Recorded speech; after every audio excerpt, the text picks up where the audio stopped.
If you are somebody that is thinking about making a move to Tampa Bay for the coastal lifestyle, then Dunedin is likely one of the towns on your list. But there are also a lot of cons that come with Dunedin. And so in this video, we're gonna go over everything that might be overhyped about Dunedin and some of the negatives to Dunedin and why some of the surrounding areas do get you some of that lifestyle. So Aubrey, tell us a bit about what we're gonna go over today.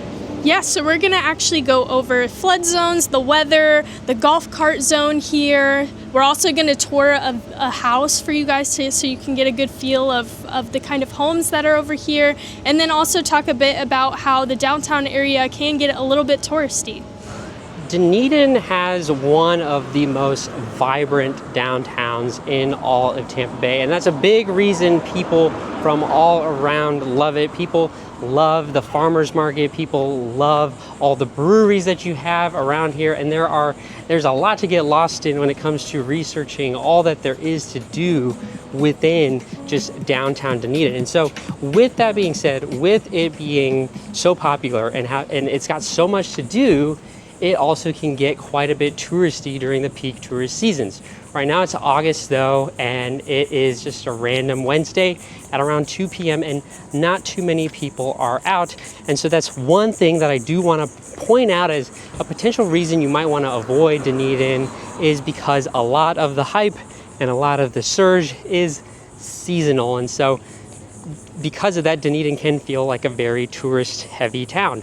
So much so that they have restrictions on Airbnbs and rentals within Dunedin specifically, and they're enforced pretty heavily because of the popularity around Dunedin. People love it, people want to stay here, and so if you are here during kind of peak touristy seasons, the main cons you'll hear about with downtown is traffic is hard, it can be kind of busy, it can be also easy to just feel like another tourist when you are a resident of Florida.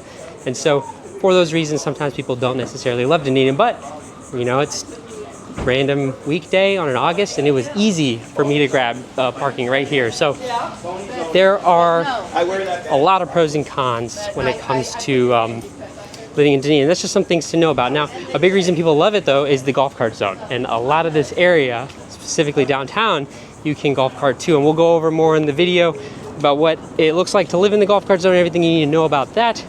But that's a big way that residents fight kind of the surge of traffic during peak touristy seasons, is you have the golf cart zone, and then you also have the Pinellas Trail, which goes through here. And so for a lot of people that live in and around Dunedin, traffic is not an issue during peak tourist season. All right, guys, let's check out this single family home in Dunedin in the golf cart zone. The reason I wanted to show you guys this one specifically is because it was a flip, so I wanted us to kind of get a feel for some of the things. I don't know if we've looked at a flip on the channel, but it's really hard to tell with the pictures if it's a good quality flip or a bad quality flip. There are some good ones out there, there's some bad ones out there too. But what I like to look for is see if they, like, how many of the high ticket items are taken care of. Like, I like that they have the new windows, and then I like that, I believe they have a new roof as well. Things like the backsplash being fully done instead of leaving that blank just shows me that they did put a lot of time into this, and it's not just a quick flip, which is just hard to tell from the pictures, I guess, is the main point I'm trying to make. So with a lot of these homes, you got to get in and see them in person, but really very much standard to what you see in a lot of these older Florida ranches in Dunedin.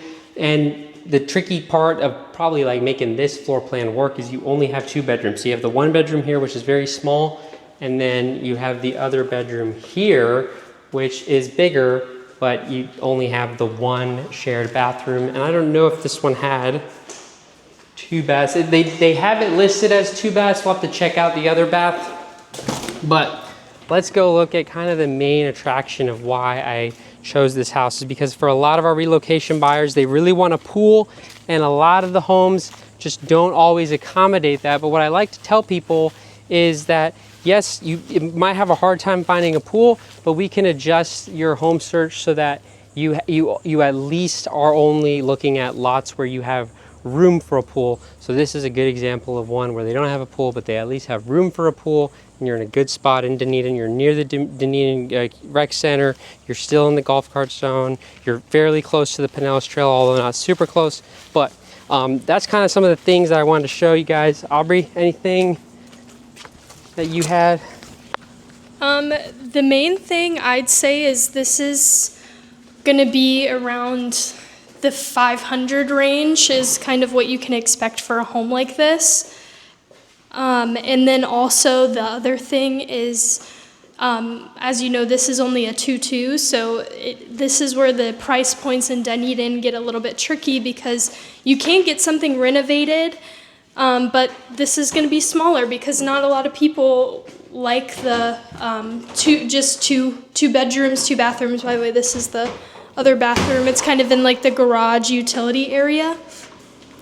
So that's just what I would highlight is, you know, you can't expect a bigger price point with not as much house in Dunedin, which is kind of a downside and kind of where we're having a hard time finding and navigating that with some of our buyers, because, you know, you can't get every single checklist item in Dunedin sometimes, and that makes it a little bit tricky. And also the inventory is older, so most of the homes here in Dunedin are going to be older, and so the big ticket items, you know, like the windows, like the roof, like the HVAC, all of that stuff is actually really important to look for when you're looking at homes in Dunedin. One thing that a lot of people will notice when they're first considering a move to Dunedin is they'll notice that it is locked in between Clearwater and Palm Harbor, and that it really doesn't have much space to grow. And this is a big reason that the demand in Dunedin is so high, and why prices have stayed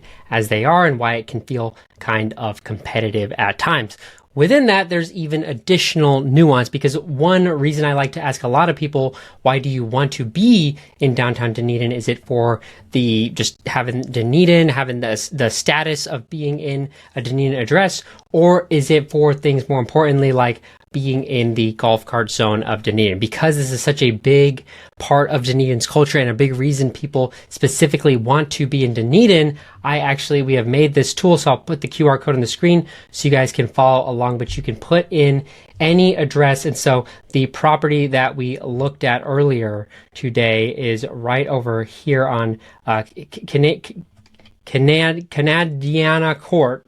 And so let's throw this one in our address so that you guys can kind of see how to use this tool. And what's cool is you can kind of put in all the restaurants and different things, but we can go in here and we can select maybe Dunedin Brewery, and we can route ourselves there. So you can see exactly how to get there according to the designated crossing points within Dunedin, because the golf cart zone has specific crossing points that you have to use, and there are specific rules. For example, over here in this section, you can only go 25 miles an hour. So there's a lot of rules to do with the golf cart zone. It can be kind of confusing, but I built this tool so that you guys can kind of use it as a tool and a resource to help identify potential properties that work well, given whether they're in the golf cart zone. You can also check out different businesses, and you can check out their websites as well to learn more information about Dunedin. But yeah, tons of information on here about what properties work within the golf cart zone, what properties don't, based on where you might want to route to, and then a lot of information on the rules and kind of how that works. And so, and then there's also kind of more information when it comes to getting your all the rules and kind of anything to do with how to you go about getting your golf cart, some different spots you can check out that people recommend. And so there's a lot of information on here. If the golf cart zone is important to you, just wanted to point that out. But this is a big reason that people love Dunedin, and so I wanted to point that out. Now, if that is not a factor, then honestly, these areas here in Palm Harbor are great, because you're going to be super close to the Dunedin Causeway. You're going to be close to the Pinellas Trail, and you're not going to be that far from downtown Dunedin. And for a lot of folks, even this area right here in Countryside Clearwater is perfect, because you are between downtown Dunedin and then also downtown Safety Harbor, which is also really cute, really nice as well. So these are just some things to keep in mind when it comes to a Dunedin decision. The golf cart zone is a big thing that drives that. Also, if you are looking to buy Dunedin because of you are looking to buy an investment property, then there are a lot of rules to do with Airbnb within Dunedin. And so we have more information on that. So definitely, if you have any questions on that, let us know. Now, in terms of the market itself, what can you expect in Dunedin versus Palm Harbor, Clearwater, and some of the surrounding areas? Is overall in Dunedin, you're going to see higher price points, and it's going to be harder to find homes that are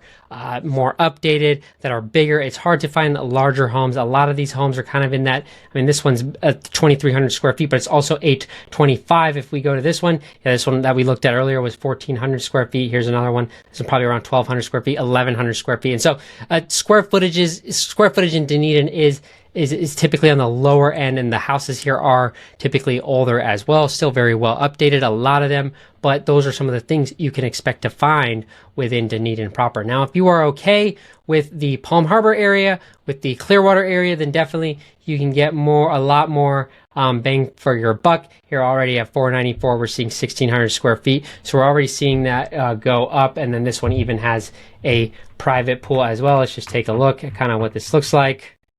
Yeah, so nice, well updated. So this is kind of a big reason for a lot of folks that the golf cart zone isn't a big factor. It's a big reason we see them go to spots like Palm Harbor is because the pricing there is sometimes sometimes it's not even about the pricing. It's more that you have more options and you really do open yourself up by factoring in Palm Harbor and areas like Clearwater. And really, you're still getting that coastal lifestyle is kind of my main points.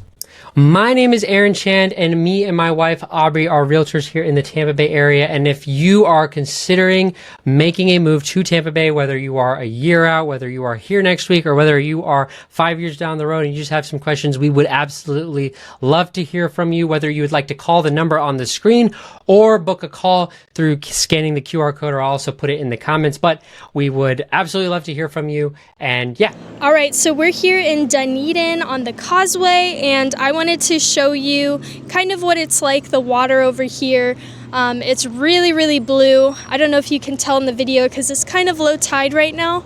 But I wanted to point out a difference between Honeymoon Island and Clearwater Beach. I'm right by Honeymoon Island. It's right over the bridge. The beaches here in Dunedin can get a little bit more rocky, and Honeymoon Island is actually a state park, and so they really focus on preserving the natural wild flora that you get over there, and so you can expect a little bit more rocks in the water, a little bit more shells, a little bit more less fluffy sand.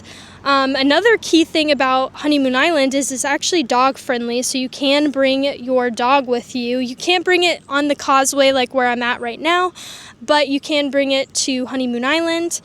During touristy season, since it is a state park, there's limited parking, and so it can get a little bit full. So if you're coming to the beach during peak season, I would recommend going a little bit early. But the causeway where I'm at right now is actually a really nice spot for anybody who doesn't want to lug all of their beach items with them, because you can pull your car right up and you can park and just relax in your trunk if you have a big trunk that you can sit in, or you can take your beach chair and you don't have to drag it down the beach like you normally do.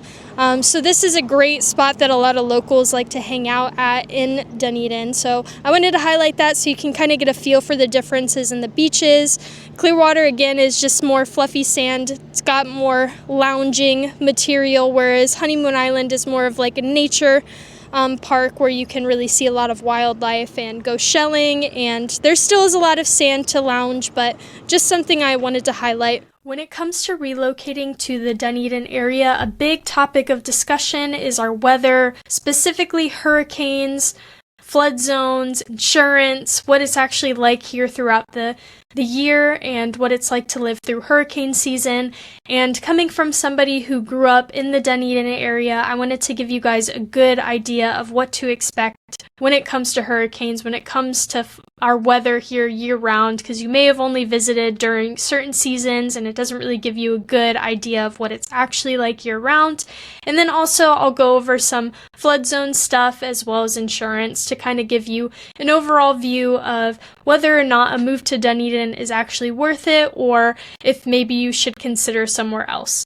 And so when it comes to our summers here, which is probably the worst season because it is hurricane season and also it's known to be very hot in Florida, I wanted to give you guys a good idea of what to expect when it comes to our weather during the summer and also the winter time. So in Dunedin, the average high is around 81, and so that may seem cooler than most areas, especially if you're looking at other states like Arizona, where it can get up into the hundreds. But something to keep in mind here in Florida is that it is very, very humid, and so during the summertime with our afternoon thunderstorms, it gets very, very humid here in the summer. So you walk outside and you are just hit with a wave of gross mugginess, and that can get a little bit challenging at times, especially because it's summertime, your kids are out of school and you want to go out to the beach, you want to enjoy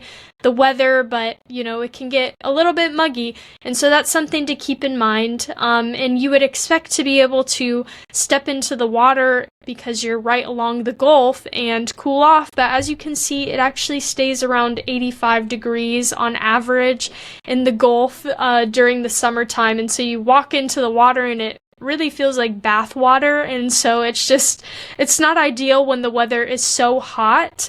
But the nice thing about Dunedin is because you are on the coast, you do get a nice ocean breeze that kind of comes through, cools things off for you, and also AC is a huge thing here in Florida. You will find people mostly hanging out inside shops and taking little breaks during the day to escape our heat during the summer. You'll see your energy bill spike mostly during the summer because of how hot it is outside. But on the flip side, our winters are actually very, very nice. You'll see our average low is around 64 degrees. So for a lot of people, that is honestly ideal temperature. For me, growing up in Florida, 64 can feel a little bit cold for me, but I know for most people that is actually a really good temperature, and you can see our lowest average is 51 in January. That's kind of where our temperature dips a little bit to more of an uncomfortable coldness, but overall our fall and winter time tends to be very, very nice and what people really ideally move to Florida for. So you would also expect summertime to kind of be the time where you will go outside, get all of the sunny weather, get some tan on the beaches, but summertime is actually right in the peak of hurricane season, so it's actually the least sunniest time for Florida and where we get a lot of thunderstorms during the day and just random showers. And so you'll see that we actually have more sunny days during winter time and specifically in spring during April and May. And so that's something that you can kind of expect is winter time is really, really the ideal time for a lot of people in Florida. And also during summertime, that's when our hurricane season comes up. Hurricane season is June to November, and so I wanted to provide you guys a few tools to kind of look at even before you move here, because you may be wondering, okay, what is hurricane season actually like before I actually make the decision to move down there. And so some tool that I like to use is actually the National Hurricane Center's website. You can see any kind of cyclone activity, any sort of disturbance that happens in and around Florida and even close to Africa. A lot of the times, you'll see some stuff that it's like a little yellow or orange or red X that happens over here, and you can kind of see the path. And sometimes it looks very scary and looks like it's heading directly towards Florida, but a lot of times those storms actually do dissipate. This gives you a good idea of what it actually looks like hurricane-wise on the actual National Hurricane Center. But to kind of decipher what all of the stuff means on this is I like to go to Denis Phillips. He is a local here in Pinellas County. He actually lives in Palm Harbor, and he posts daily, sometimes even multiple times a day, about the weather and what it's actually like. And so a week ago we had a little bit of a disturbance in the Atlantic, and he was able to post and kind of decipher what that actually meant to kind of help ease your fear a little bit and to give you a good idea of what's actually happening. And most of the storms that are over there do dissipate, thankfully. But Denis Phillips is a great local guy that you should check out before you move, so that you can get a good idea of kind of what the weather is doing here in Pinellas County. When it comes to hurricanes, you may also be a bit nervous about flood zones because Dunedin itself is right on the water, and so you may be thinking, okay, if I'm right along the water, then everywhere a lot of houses are going to be in flood zones, but that's actually not the case. As you can see, I'll put the QR code up so that you guys can visit this, but this is on me and Aaron's website, livingin.stpetefl.com. You can see actually a lot of Dunedin is not in a flood zone, so a good chunk of all of this area is not in a flood zone. Where you see the orange and red and even some of the green, those are flood zones, but a good chunk of Dunedin actually does not have many flood zones, which is kind of unexpected because you are along the coast, and you really do see most of the flood zones occurring right on the water, and then you have a little bit from this river over here that causes some flood zones right in the middle of Dunedin. But overall, all of these are all residential areas over here, full of homes that are not in flood zones, and so that's really reassuring. So being not in a flood zone means that you are not required to carry flood insurance, which that kind of takes away that nervousness that you get with your home flooding, and then also having to pay a lot in insurance. Another thing to expect when it comes to insurance here in Florida is that a lot of the homes in Dunedin are older, and so things like a new roof, new windows, and that sort of thing really do count when it comes to insurance cost and seeing those lowered. And so I encourage you guys to really be mindful about that while you're looking at homes in Dunedin, is because most of them were built around the 70s and 80s. They're more ranch style homes. And so you do see a lot of things like older roofs, older windows, and just stuff that really, really can affect your insurance cost. Even stuff like it being a wood or a block home doesn't affect those costs, and we do have higher insurance premiums here in Florida because of our crazy weather that we get here, and so that's something to keep in mind. Yeah, and so I hope that gave you a good idea of what the weather looks like here, and also what to expect during hurricane season, what to kind of observe and look at before you move here, to give you a good idea of the kind of weather that we're actively experiencing, and then also helped hopefully show you that not everywhere in Dunedin is in a flood zone, and you are able to find some homes that do not require flood insurance.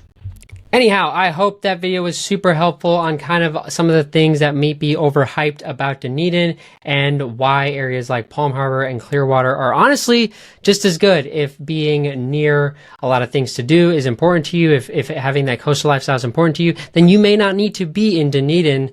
But that being said, there are a lot of pros to being in Dunedin, like the golf cart zone and just proximity to downtown, Pinellas Trail, and Honeymoon Island. But hope that was super helpful, and we hope to see you guys on the next video. Again, my name is Aaron, and we put these videos out every week for folks like you that are looking to relocate to the area. And if you are interested, definitely subscribe, drop us a like, and also check out any additional videos, as well as feel free to reach out to us, which is the number on the screen. But yeah, we'll see you on the next video.